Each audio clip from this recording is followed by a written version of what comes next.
নমস্কার বন্ধুরা, আজকে আমরা কারকল দিয়ে দারুণ মজাদার একটা রেসিপি করব, যেটা গরম গরম ডাল ভাতের সঙ্গে খেলে কিন্তু দারুণ লাগবে। তার জন্য এখানে আমি নিয়েছি 4টা কারকল, আর কারকলগুলোকে আমি গোটা অবস্থায় ধুয়ে নিয়েছি। এখানে আমি 4টা কারকল নিয়েছি, আপনাদের যতটুকু লাগে কম বেশি করে নিয়ে নেবেন। একটা কারকল নিয়ে নিলাম, বোটার সাইডটা কেটে বাদ দিয়ে দেব, এদিক থেকেও একটু কেটে বাদ দিয়ে দিলাম। এবার হালকা করে একটু এভাবে চেঁচে নেব, এগুলো কিন্তু খুব ভালো করে না ফেললেও চলবে। এখন আমি মাঝখান থেকে ফালি করে নেব। এই যে দেখুন, আমাদের একটা কারকল কাটা হয়ে গেছে, আর এভাবে আমি সবগুলো কেটে নেব। আমাদের সবগুলো কারকল কাটা হয়ে গেছে। এখন গ্যাসে একটা কড়াই বসিয়েছি, দিয়ে দেব জল, দেব সামান্য লবণ, আর দেব হলুদের গুঁড়ো। এখন কারকলগুলোকে দিয়ে দেব। এখন তো বাজারে নতুন কারকল বেরিয়েছে, এভাবে আপনারা এই রেসিপিটা করে খাবেন, খেতে কিন্তু দারুণ লাগবে। একটু নেড়ে দেব, আর এগুলোকে কিন্তু পুরোপুরি সেদ্ধ করব না, মোটামুটি 50%-এর মতো সেদ্ধ করলে হয়ে যাবে। এখন ঢেকে দেব, মোটামুটি 7-8 মিনিটের মতো ভাপিয়ে নিয়েছি। এখন ঢাকনাটা খুলে নেব। প্রথমে গ্যাসটাকে অফ করে দিলাম, একটু চেক করে নেব কীরকম সেদ্ধ হয়েছে। চামিচ কিন্তু খুব সুন্দর করে ঢুকে যাচ্ছে, মানে 50%-এর মতো সেদ্ধ হয়েছে। এখন এগুলোকে জল থেকে তুলে ঠান্ডা করে নেব। এবার এখানে 2টা ছোট সাইজের আলু নিয়েছি, আর আলুর খোসাটাকে আমি ছাড়িয়ে রেখেছি। এখন একটা গ্রেটার দিয়ে গ্রেট করে নেব। আপনারা চাইলে হাত দিয়ে ভেঙেও দিতে পারেন বা মেশ করেও নিতে পারেন।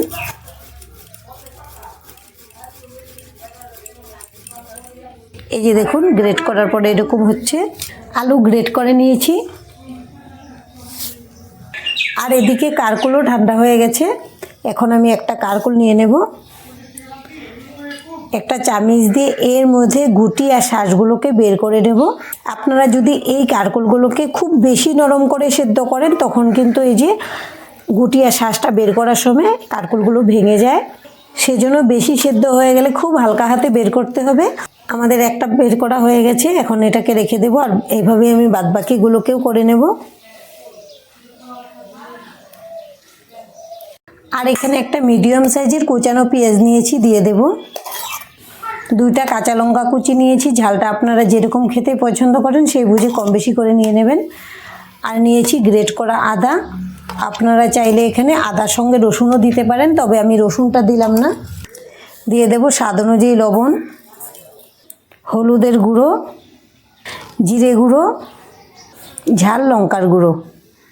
কম ঝাল খেলে লঙ্কার গুঁড়োটা বাদ দিয়ে করে নেবেন। আর এদিকে আমাদের কারকলগুলো সবগুলো শাঁস বের করে নিয়েছি। ভেতরটা যেন পানসে না লাগে, সেই জন্য আমি খুব হালকা করে লবণ ছিটিয়ে দিয়ে দেব। আর এই কাজটা কিন্তু হাত দিয়ে করতে হবে, চামিচ দিয়ে দিলে বেশি করে পড়ে যাবে। দিয়ে দেব সামান্য হলুদের গুঁড়ো, আর দেব লঙ্কার গুঁড়ো। আমি সব কিছু কিন্তু হাত দিয়েই দিয়ে দিচ্ছি, তাহলে সুবিধা হয়। এবার হাত দিয়ে এভাবে ভেতরে লাগিয়ে নেব। সবগুলোতে লাগানো হয়ে গেছে, এটা রেখে দিলাম সাইডে। আর এদিকে সমস্ত উপকরণ দিয়েছি, এখন আমি হাত দিয়ে মেখে নেব। এখানে কিন্তু আলাদা করে জল দেবেন না, তাহলে ভালো হবে না। আমাদের সমস্ত উপকরণ মেশানো হয়ে গেছে। যেহেতু এখানে লবণ দিয়েছি, একটু জল বের হবে। আর এখানে আমি বেসন চেলে রেখেছি, দিয়ে দেব। বেসনটা দেওয়ার জন্য কিন্তু জলটা বের হলে এটা টেনে নেবে, আর খুব ভালো করে কোটও হবে। আমি আন্দাজ করে অল্প দিয়েছি। আমি বেসন দিয়েও মেখে নিয়েছি, আর বেসনটা কতটুকু লাগবে আপনারা মাখতে গেলেই বুঝতে পারবেন।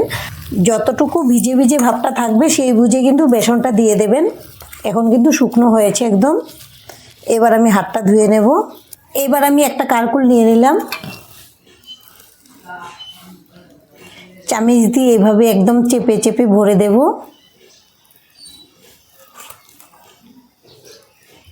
সমস্ত মশলা দেওয়ার পরে খুব সুন্দর একটা সেন্টও বেরিয়েছে। এটা খেতেও কিন্তু ভীষণ মজার হয়। আপনারা যত রকমের কারকলের রেসিপি খেয়েছেন, তার থেকে এটা কিন্তু সেরা হবে। এই যে দেখুন, একটাতে ভরে নিয়েছি, রেখে দেব। আর এভাবে আমি সবগুলো ভরে নেব। সবগুলোতে পুর ভরে নিয়েছি।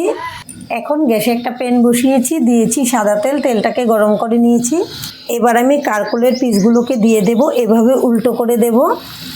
আর আমাদের আজকের এই রেসিপিটা দেখে যদি আপনাদের ভালো লাগে একটা লাইক অবশ্যই দিয়ে দেবেন। আপনাদের একটা লাইক আমাদেরকে অনেক উৎসাহ দেয় নতুন নতুন ভিডিও বানাতে, আর আমাদের চ্যানেলটিকে সাবস্ক্রাইব করে নেওয়ার জন্য অনুরোধ রইল। এখন কিন্তু আমি সঙ্গে সঙ্গে নাড়াচাড়া করব না, একটু পরে উল্টে দেব। মিডিয়াম ফ্লেমে 5 মিনিট ভেজে নিয়েছি, এখন উল্টে দেব।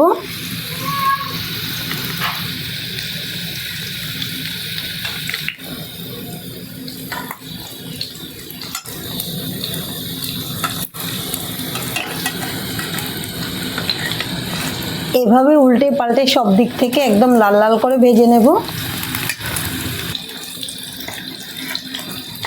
এবার সাইডগুলোকেও এভাবে একটু উল্টে উল্টে ভেজে নেব, চেপে চেপে, যেন সব দিক থেকে খুব ভালো করে ভাজাটা হয়ে যায়। যখন এই পাশটা হয়ে যাবে এরপর আমি আবার এইভাবে ঘুরিয়ে ভেজে নেব। সব দিক থেকে উল্টে পাল্টে ভালো করে ভেজে নিয়েছি। এবার আমি এগুলোকে নামিয়ে নেব।